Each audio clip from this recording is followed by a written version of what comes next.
que vocês acharam aí e o que a gente tem para falar sobre esse objeto e outros aí? Cara, é muito legal, né? O Papo com o Kai, ele tá nessa estudando, né, objeto interestelar, o pessoal entender. O primeiro, a gente descobriu em 2017, chamado Oumuamua. Por que Aí o só em segundo foi 2017 a gente descobriu um? Por que antes não? Cara, então, é uma questão de você ter Brilho os superficial. instrumentos. Hã? E os instrumentos também, né?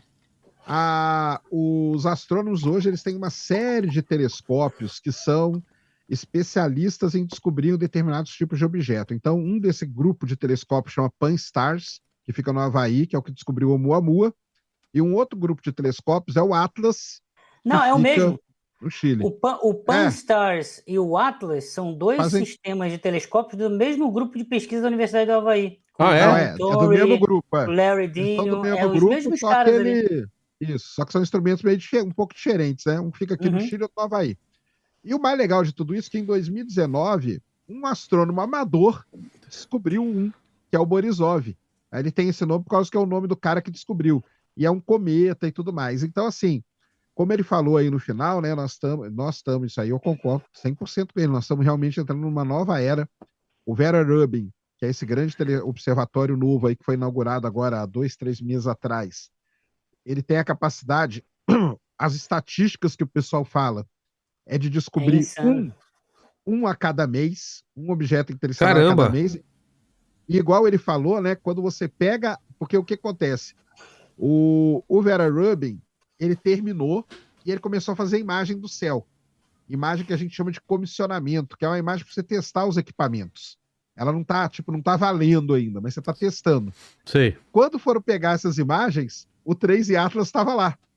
Então, assim, se tivesse inaugurado. 15 dias antes. Pô. Se 15 dias antes. tivesse inaugurado o Vera Rubin um pouquinho antes, talvez ele tinha pego ele já. Então, eu acho que, igual ele falou aí no final, é muito legal. Eu acho que nós estamos entrando realmente numa nova era aí. Tem uma parte talvez um pouco triste, digamos assim, que é só para explicar para a galera. Cometas e transientes no geral, que são esses objetos interestelares, que são coisas que se movem no céu, Sim. que não estão paradas, né? A gente chama de transientes. Cometas interestelares, asteroides, naves, o que você quiser chamar, supernovas. Isso era, digamos, isso é a parte triste que eu diria para você. Era a última coisa que astrônomos amadores ao redor do mundo, como o Sérgio falou aqui, o Dois Borisov, poderiam descobrir com seus próprios telescópios e reportar ali como uma nova descoberta de uma pessoa ali e tal. Cara, o Vera Rubin, acabou isso. Tipo, o Vera Rubin é mais poderoso que qualquer telescópio amador que a gente compre de 200, 300, 400 mil reais. Então, ainda vai ter alguma faixa no hemisfério norte que não tem alcance, mas para o hemisfério sul inteirinho tá ali o Vera Rubin para detectar muito antes de qualquer telescópio de qualquer pessoa na face da Terra. Uma pergunta de leigo aí, Jaime e Sacani. No telescópio, aquele que a gente vê em casa, você tem que mirar para um ponto para ver. Esses telescópios enormes, ele é uma grande faixa do céu que ele pega? Como que funciona? Depende. Isso. Aí depende do telescópio. Tem telescópio que a gente fala que é o telescópio de survey ou de varredura, que ele fica varrendo o céu sem parar. E tem telescópios, o VLT, por exemplo, é um telescópio que funciona por projeto. Então, por exemplo, eu submito um projeto para o VLT e falo assim, quero observar a galáxia de Andrômeda por tantas horas com tal filtro. Aí ele vai lá e programa para aquele dia, entra numa fila, que é igual o James Webb, né? O James Webb, o Hubble, entra numa fila e aí ele vai, hoje é dia de observar o projeto do Sérgio, amanhã é do Jaime, depois de amanhã é do Vilela e tal. E tem telescópios que ficam varrendo o céu, jogando esses dados num repositório, e os astrônomos que fazem parte ali dos consórcios, né? Aí tem grandes consórcios mundiais e tal, eles têm acesso a esses dados e podem sair procurando coisa e tudo mais. Então tem as duas maneiras aí de funcionar. E já tem inteligência artificial trabalhando nos dados? Aí já tem há muito tempo. O que eu complementaria o que o Sérgio disse é que, assim, por muito tempo a gente teve a engenharia dos telescópios muito profundos para observar o muito distante e com bastante clareza, né, nitidez e tudo mais.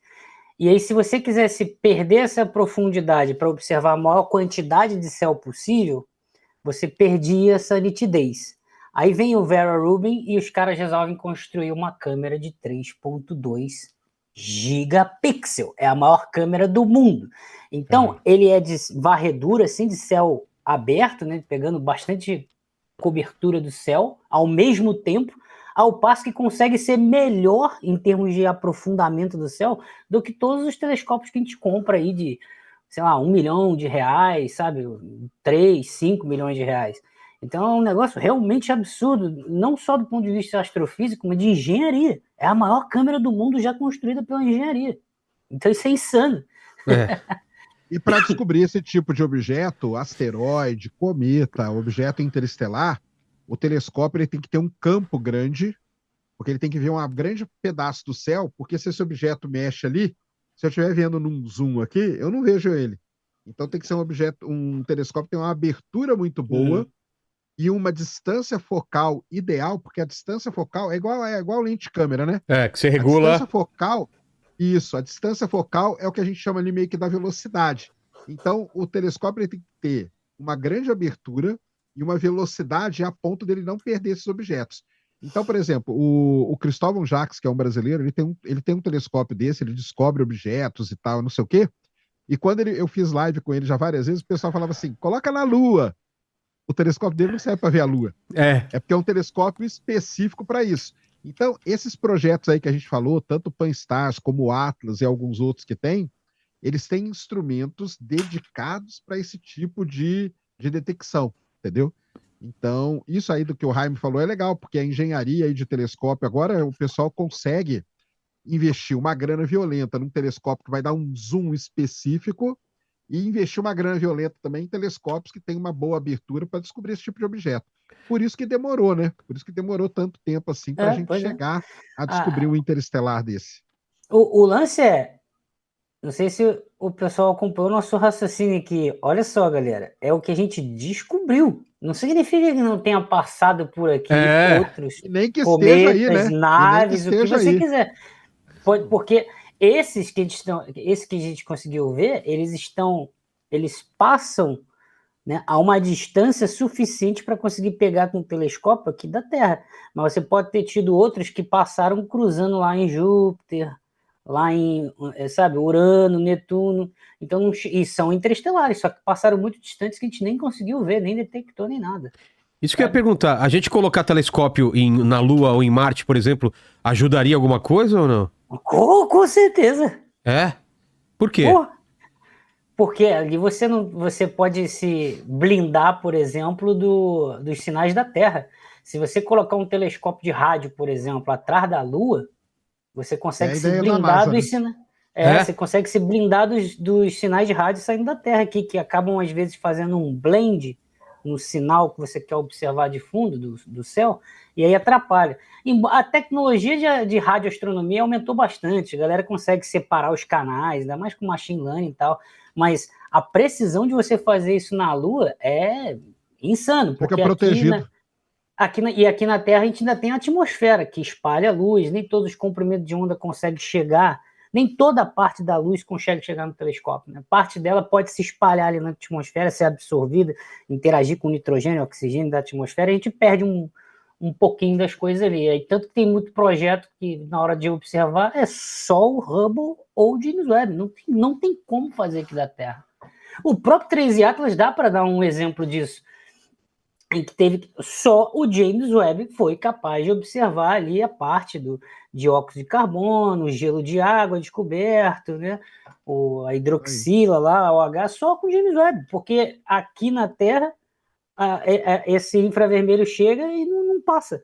Ele fica agarrado lá na interface com o espaço, ele não entra aqui para chegar no nosso telescópio. Mesmo você ficando lá em 5.000 metros de altitude no meio do Chile, um terreno seco, que não chove nem nada, mesmo assim não consegue chegar. Isso ainda atrapalha. E hoje em dia, como a gente tá de porcentagem nave barra cometa ou barra alguma coisa sobre o 3i Atlas? Aí é de cada um, né? Na escala do Lobo eu coloco 2/10. Ele tá no 4/10, né? Tá no 4. Eu conversei com ele uma vez, eu falei, Lobo, professor Wave, que eu chamo ele, professor Wave, na minha opinião, eu tô no 2/10. Aí, não, tudo bem, não sei, brincando. E Não, você, isso aí é Sacani? legal, né? Cara, eu acho que é cometa, cara. Eu acho que é cometa. Sergião é Sou- 0/10. Eu sou 0/10. Eu sou 0/10. Mas uma coisa que é Eu legal de sou falar nove dele, né? barra 10. Eu quero acreditar, Aí né? sim, aí sim. Aí o outro believe. É. Mas uma coisa legal de falar dele, cara, que é aquilo lá que a gente conversou, ele é um cara que ele sempre foi muito criticado, porque a galera não lê as coisas dele. Não, Eu eu acho que isso falei, foi o principal, cara. Eu acho que isso foi a coisa mais legal que ele falou ali pra ficar, pra todo é, mundo ver, Pois né? é. Eu quase falei com ele no inglês, eu falei, isso acontece com você aqui no Brasil, que o pessoal pega É. as suas coisas e traduz e coloca lá. O Ave Lobo confirma que tem um objeto vindo pra Terra e vai destruir a humanidade. A galera cara, e uma faz isso aqui coisa, no Brasil. você lê o livro dele, o primeiro livro dele, o segundo eu não li não, mas o primeiro dele, que chama Extraterrestre, você lê os artigos dele que ele escreve no Medium, que é muito legal mesmo, e hora nenhuma ele fala. O que ele coloca é questionamento, entendeu? Ele vai coloca os dados ali e a grande questão dele, isso aí é muito legal, entendeu? Ele fala assim, cara, a gente tem que ter imagem. Quanto mais imagem, quanto mais dados a gente tiver, melhor vai ser a nossa conclusão. Então, ele é um cara que ele joga essa hipótese no ar como uma hipótese. Só que o pessoal pega e transforma isso nele tá afirmando que é. É. E ele falou aqui pra gente, né? E quem já acompanha ele há algum tempo sabe, ele já sofreu demais por causa disso, e é coisa que ele nunca falou, entendeu? Os Ele colegas só dele. coloca. Os colegas dele vão pra cima dele com tudo, mas, cara, ele coloca a hipótese Não, lá. ele falando que os colegas dele brigam com ele com base no que eles ouviram, que ele disse. Não, sendo que ele ele não nunca disse. isso, Não. né? Isso, É, é isso. No base do que ele nunca disse, né? porque é o Com base no que volume ele nunca é o disse, volume de notícias compartilhado, colocando a cara dele lá, Não, os títulos e tal. Como chama aquela Tem brincadeira? vários artigos, cara, que você pega aí, tá assim, professor de Harvard afirma que é nave alienígena. Cara, ele nunca afirmou isso, cara, nunca, entendeu? Quando eu comprei o livro dele, o Extraterrestre, eu li, tipo, em um final de semana. Cara, e em momento algum do livro dele, ele fala que é uma nave. Então é muito interessante pra você ver como que a gente tem que... Cara, galera, A vai gente atrás, acaba lê caindo as nas coisas. notícias, né? Acaba Como chama? caindo, a gente acaba caindo. Como chama aquela brincadeira que um vai falando no ouvido do outro e quando vê a história muda toda? Telefone sem fio. Telefone sem fio, um telefone sem fio, né? Ele fala uma coisa, alguém repercute, aumenta um pouquinho, outro aumenta um pouquinho quando você vê. O Sacani sabe bem o que é isso, né, Sacani? Você também passa por isso, né? Você já virou até sócio de empresa que você nem sabia que você era. Exatamente. Já virou sócio de empresa. Sacani é sócio de não sei qual empresa, ele nem sabia. E até hoje a galera fala que eu sou financiado agora. E o pessoal falar que eu sou sócio. E o pessoal da empresa falou: como assim você é sócio? Você tá falando isso pros outros, né? Exatamente, eu me ferrei dos dois lados. Exato. Mas é isso, cara. É porque vende muito, né? Essa possibilidade de ser algo alienígena vende muito e a vontade é muito grande que seja. Então a galera força nas chamadas mesmo, né? Isso. Pois é, E cara. aí coloca uma chancela de um professor de Harvard, sendo que ele nunca falou isso. Em nenhum momento. Mas agora, tem um negócio que ele sempre fala, o que mais me chamou a atenção, que foi quando eu fui conversar com ele e tal. Eu não só conversei com ele, não. Eu conversei com o David Jewett, conversei com o Martin Corner, só uns caras assim dessa área dele ali, tudo astrofísico também. Uma coisa que, de fato, o Sérgio vai concordar comigo nisso, mesmo que ele não acredite, isso ele vai concordar comigo. Se o 13 Atlas, do nada, aparenta ali e fala, é nave, tá confirmado. Cara, o que a gente faz? Sim. Qual é o protocolo? Qual é o protocolo? E aí? O que você faz? Aí, vai ter que ser criado o protocolo, né? Então, ano passado, eu fui no congresso lá em Milão, no IAC, e eu fiquei um dia inteiro numa sala lá, e o pessoal discutindo, aqui eu até falei com o Vilela já isso Verdade. Aí, que a gente tem um nome para isso, chama-se o problema do primeiro contato. A gente não sabe o que vai fazer, a gente não sabe quem que vai chamar, por exemplo, quem que vai anunciar para o mundo. É o presidente dos Estados Unidos? É o presidente da ONU? É o presidente do país que descobrir? É um cientista? Você chama um cientista para falar isso? Então, eu fiquei um dia inteiro numa sala lá, onde o pessoal discutiu o problema do primeiro contato. E, cara, assim, não existe consenso, não existe saída, não existe solução. e a galera se pega e quase sai na mão, entendeu? Porque um quer que seja uma coisa, o outro quer que seja outra. Aí o cara falou, tem que ser a ONU. Aí o cara levantou e falou, cara, a ONU não representa nem a gente aqui, vai representar a gente com os alienígenas ainda, entendeu? Eu acho que tem que ser o Messi. E aí, o Messi. já é alienígena, né? Mas eu acho que o que pode acontecer é similar àquela série lá aquela Invasion lá da Apple TV. Uhum. É similar a essa série, que tipo... Como eles fazem lá? Eu perguntei foi até a minha pergunta pro Evi Lobo. Tipo, os astrônomos são os primeiros a descobrir, porque são eles que estão observando. Se não fosse esses caras lá do Atlas, ninguém nem ia saber que tinham 13 Atlas. E aí eles veem aquilo ali e reportam no MPC, né, que é o site lá internacional, das observações. Eles fazem esse reporte. Aí esse é um alerta, que aí todos os outros observatórios do mundo inteiro pegam aqueles dados e colocam os telescópios para observar. Isso é antes de qualquer pessoa da mídia, canal no YouTube, político, isso é antes de qualquer um saber disso. Então, até chegar a confirmação que saiu de um dos pesquisadores que publicou na internet, e aí um dos astrônomos ali que entende daqueles dados pega e faz um vídeo no YouTube e diz, nossa, encontramos aliens, entende? Isso vai ser muito antes de... Claro, isso eu estou partindo do princípio de que uma nave seja encontrada pelos astrônomos, né? Porque obviamente pode ser encontrado por outras pessoas, né? Eu estou partindo desse princípio. Por que eu estou partindo desse princípio? Porque são astrofísicos que ficam olhando o céu o tempo inteiro com o telescópio, ao redor do mundo.